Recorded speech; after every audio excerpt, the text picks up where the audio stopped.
Melissa Thomas here for Florida National News, coming to you with our next episode of the FNN Politics and Power series. We're here with Orange County Commissioner Maribel Gomez Cordero. Thank you so much for your time. Thank you for the invitation. Absolutely. So let's start right off the bat. Kind of talk about what you've been able to accomplish since your election. So actually, one of the things that I promised during my campaign was to have a satellite office, which is being more accessible to the community instead of the people coming to the office over here in downtown, which, it would be a parking problem, paying parking, no gas, or, then coming through the metal detector in the bottom, in the first floor, and then coming to the fifth floor, then filling out another application in order to see me. I will facilitate everything, and what I do is every Wednesday, I am in 2 hours in each of my community centers in the district, which the first Wednesday, I am in Taft Community Center. The second Wednesday, I am in Middlewood Recreational Center in the south. Okay. The third Wednesday, I am in East Community Center in Alafaya, and then the fourth Wednesday, I am in the Renaissance Senior Center in Econ. Awesome. So all Wednesday I am there, and I said 2 hours, like from 10 to 12, but usually I spend more than that, and people have been coming to see me, and that have been very, good. They have access to me. I can go to the community, spend time with them. So that's one of the things that I have been, like, since day one. Since immediately I started in January, I started with the satellite office. So that way people can, be more into what's going on in the county, and I am more into what's going on in the community. And what has been the most common thing that you've heard so far during those meetings? Yeah, well, mostly of things that that they have been bringing up every time, like things that have not been done for months before I got into the administration, the position. So what I do is, as soon as I get all the information, and so I will refer to whoever in the county is entitled to follow up with that, and then I will follow up until things are done. So I don't leave it hanging, like they come and for example, lighting. And actually we have a program, lighting program in Taft community, which is already working through, and we're waiting for the approval of the community so we can light it over, because Taft have lack of light around, and in different other streets in the district, which are already approved with funds, and are going to be, some are already completed, but some are in the process of. So that would be some, few more months coming in the 2020 as well, that would be completed. So that was one thing. The drainage, they have been raining a lot, and there have been a lot of problems, the flooring and everything. So what I did was I requested an evaluation to different areas that have been, very heavy with the draining, and so I'm doing that as well. So that would be something that we're gonna be working on, and it's very, very beneficial for the community. And other things that they bring up is like the security, which we already, talk with law enforcement and see if we can have more patrolling, and how we can, create some conscience on the neighbors, so they can also be checking, to each other, and everybody can work together. And because, the community has been growing, there have been a lot of people coming into Central Florida, and we have to, multiply the safety and patrolling and security for the people. So that's mostly things that have been coming over. Awesome. And previously we've had conversations with you about how important the environment is to you. So kind of talk to our audience about that as well. Yes. What measures you've been doing. Yes, it's very important. And right now we are going through, there was a hurricane, Dorian, that was going to hit Puerto Rico. It didn't hit Puerto Rico. It went up. Thank you, Jesus, for that. But now it seems like it's coming to Central Florida, on to all Florida, because they have been intensified and all of that. And we can say it's part of the climate, changing and all of that. And I am very into, being save the environment, don't throw trash in the lakes, don't do this. So I'm very into all of that, and yeah, it's very important. And something that I'm doing also with Daisy Morales. Daisy Morales is supervisor of water and soil and water, and we already she identified in my district two areas for the conservation, environment conservation, and public works already did the signs, and they're just in the process of the permit in order to do it, and I think we want to do it by the end of September or October. Wow, So, awesome, yes. awesome. And just off camera, right before we started, we we were hearing you were getting some calls about Hurricane Dorian. So what Yes. kind of information do the constituents normally ask you about it? Yeah, they want to know where they can get sandbags, which I already, well, Middlewood is one of site in my district, and already there's a truck going with from Bithlow to Middlewood to handle the sandbags, and just people want to know where they can go to shelters, who they can call, and so all that information is coming into the news, is coming into the radio, is coming also into the website, the county website, my newsletter, and all the social medias. They all, like very proactive in informing the people. And anybody text me or whatever, I will send them the information as well. They can call my office. They will know, they will receive the information. So yes, we are very active in informing the people. Absolutely. So just for our audience who are kind of new to the process of working with the Orange County government, working with local government in general, kind of give them an idea of what a day in the life of Commissioner Cordero is like. Like, what responsibilities do you normally fulfill on a daily basis? Well, I have to say that every day is different. I can plan it one day because we have a staff that runs my calendar, and it could be planned any way it is, but when you come in, there are different things that you have to deal with.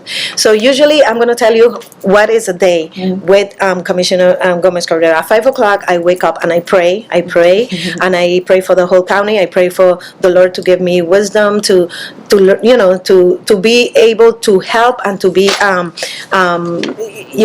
in a good way, beneficial for the community and for the people that I'm going to serve. And then I come into the office. If I don't have a meeting or interview before I get here, but when I get here, I check all the messages I already have received. The staff update me with the emails and everything, and then from there it start meetings, visiting other people, going to tours to learn about other agencies and programs that have the community in the county for the community. And I mean, it is a nonstop until I think 9 or 10 o'clock in the night. Wow. Mm-hmm. Wow. Is back and forth. I mean, my personal phone number is also available for the people. If they call me, I text them back, or I said, okay, text me, and I will still deal with them. I'm very into the community. I'm very I'm here for that, to help the community, to be there for the community, to be the bridge and the voice for the community in the county, and that will never stop. And the community know that they are the first in my priorities. That's it. Absolutely.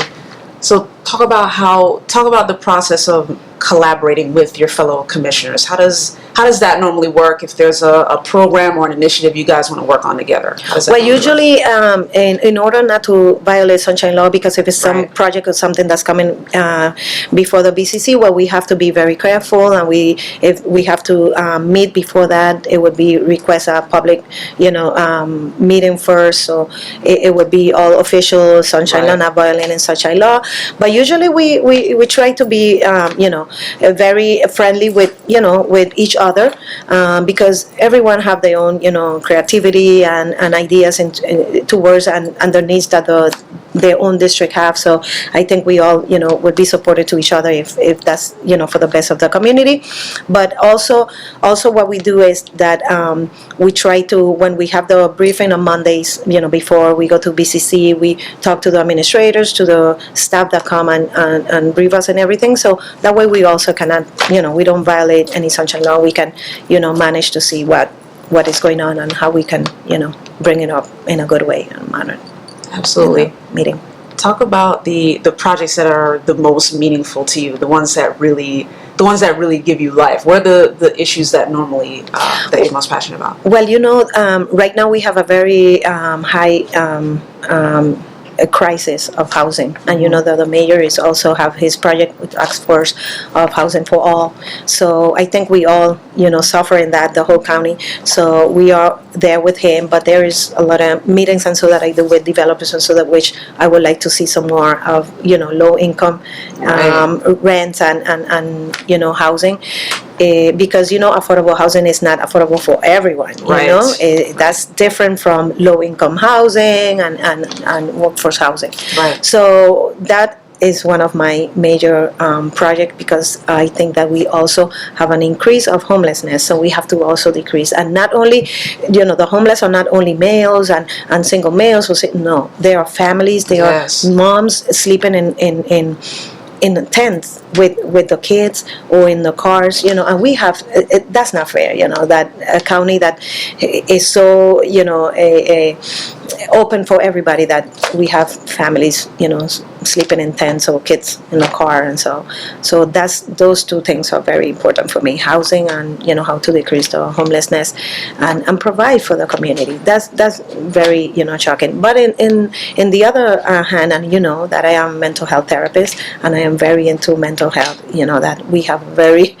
high incident of mental health problem. So that's also a lot of things that I am working on, with programs with different agencies and companies that not necessarily have to be from the government, also private, that we can partner together and try to alleviate and bring more services to the community. So there's a lot of good things that I am working in to benefit the community. Absolutely. And can you talk about any of those, the mental health projects that you've been working on? Yes, actually, I start a series of every month. I am trying to bring to the community, or I'm bringing to the community, especially the seniors and ages that people feel lonely, depressed. Financially, with struggling. So I'm in partnership with Gaviota Counseling and other private entity. We have been bringing, a workshop and counseling, group support, and so to the community, so they could, benefit from all the services that we can give. We have a very high incident of suicidal as well. So we also, working on that, and try to. What we're doing is we're trying to inform the community and inform the people that pay attention to some signs to people, that if you see them, that they withdraw from you, or they are silenced, or they have been talking about, I would like to, to die, or I feel in this way. So just there are some signs that you can see, so we can, try to get in and provide services to prevent some suicidal around. Wow. And then we have another thing, which is human trafficking, and right, we are the second in the state of Florida, which the first is Miami, but in the whole nation we almost a third. And we have all this open space that can be so beneficial for that bad habit or whatever, a crime, which is human trafficking. So that's another thing that I am working through with some of the people, private agencies and private from the private sector, that have come to my office, and we have been working to see how we can develop a good project. Also, I'm talking to the churches. Mm-hmm. I'm going to them, and we also trying to see if we can unite and bring some good services for the community. Awesome. So what are some milestones that you've been able to complete? Because Mm-hmm. I know, the time between you guys being sworn in to now has been pretty brief. Yes. So I mean, what are the things that you've been able to see come to fruition? Yes. Well, actually this month is my 8th month. Right. In position, and I have been learning. You have been following me, a month to month, and we have been talking, and so, and it have been very interested. Learning, reading, researching, meeting people, knowing where to go when something happens, who to call when something happens. That takes you, usually they said they take you from 8 to a year. Wow. To learn exactly how to get through, and the people. So, but I have my staff, which were already employees from another commissioner, they already know. So I did not feel lost at all since day one. It's like I ask something, oh no, this is where we go, oh this is who we call. So I have been learning quicker. Right. Let's put it that way. But let me tell you, there are being things that for example, transportation. Mm-hmm. Right? Now a major is bringing some. It started with some town hall meetings Right. in regards to, the transportation, how, he want to increase the tax or whatever. But what he's doing is that he's doing town hall meeting, but he wants to hear from the community. So I Right. exhort, the community that if they know that there's a transportation meeting going on with the mayor to come and, bring their feedback. And so because he wants to know, he wants to develop a good project, but based on what the community actually Right. wants and what they need. Right. So, that's something that also, we're working on. But in my district, District 4, which I always say that, and it's true, we almost don't have transportation going through my Wow. district. You can see some spot, like it would be like 3 route over here in the east, and then we have the other ones from Sun Lake and going towards Osceola, and so, but really that come in like Avalon and come in that route is very difficult. So it's important for us to increase in a good public transportation system. But saying that, I allocated some money, funds money, to the super stop in Sun Lake for the links. Now the bus would be like, like stopping in a good, like super stop. Wow. So that way it will not be line and holding traffic or anything. So it would be close to Florida Mall, which everybody visit, and there is an extension of a sidewalk that had to be done, and the money was allocated for that. So that's something that also my administration did. Awesome. Now talk about the sort of mental side of it, the mental and emotional side of it, because we don't get to hear that from elected officials very much, but we understand the responsibilities can sometimes be very heavy or kind of overwhelming at times. So how do you normally kind of recenter and refocus to be able to serve your people as best as possible? So that's why I pray a lot. I pray a lot because you know what is every day is different, and what cannot be my crisis or whatever is your crisis. So how do I manage with that? Well, I have been working. I work with DCF for over 15 years, and that was a lot of stressful moments that I was to confront or to happen during that time, which when you remove the kids and when you reunify them, which my goal was always to reunify the family, the kids with their parents, and that was stressful enough. But in the mental health where we are living right now is more stressful, it's more emotional. There's a lot of things happening around that we can say that affect you direct or indirectly, right? Whatever decisions Washington takes, whatever decision local government takes, whatever the state, everything affects you in one way or another. But what actually affects very, very, very, very hard the people is the financial. And that the rent here in Florida, especially in Central Florida, is very high. The wages are very low, or low, that you cannot, compare.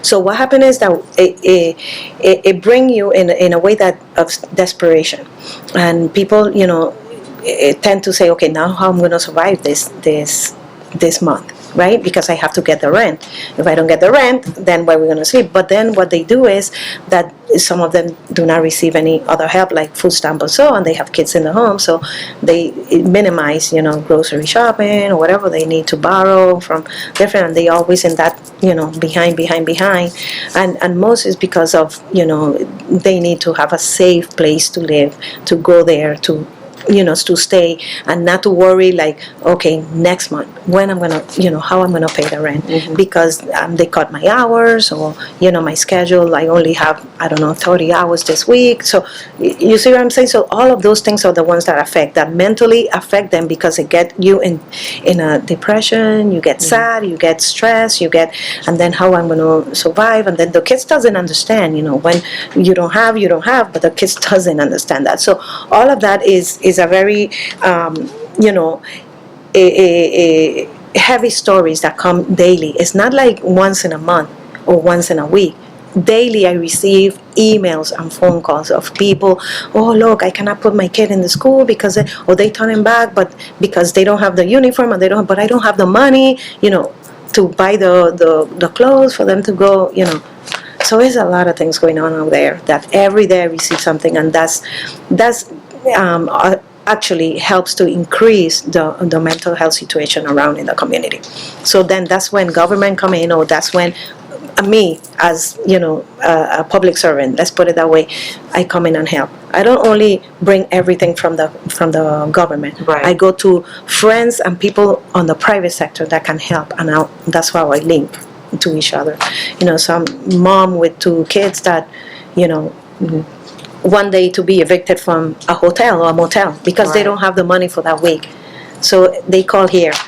So because they don't have $30, $20, $100, then we're gonna have a family in the street when they, for next week they will go, okay, but this week they can.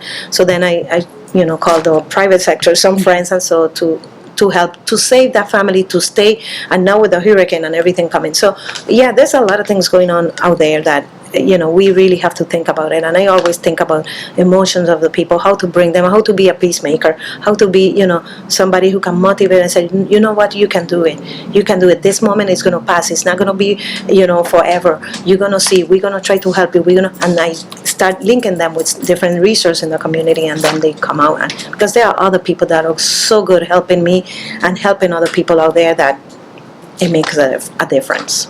Absolutely. So a couple of final questions.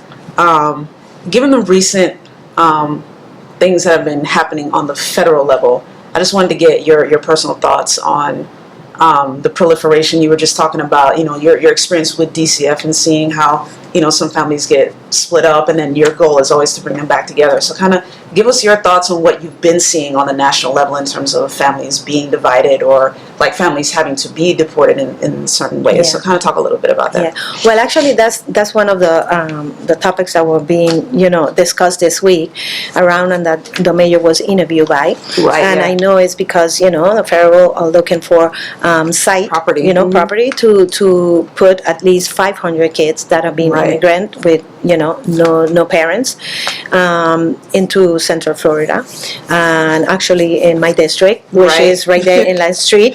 And I'm going to tell you that I think that the federal government, have to look for a better project and a better line of solving this problem.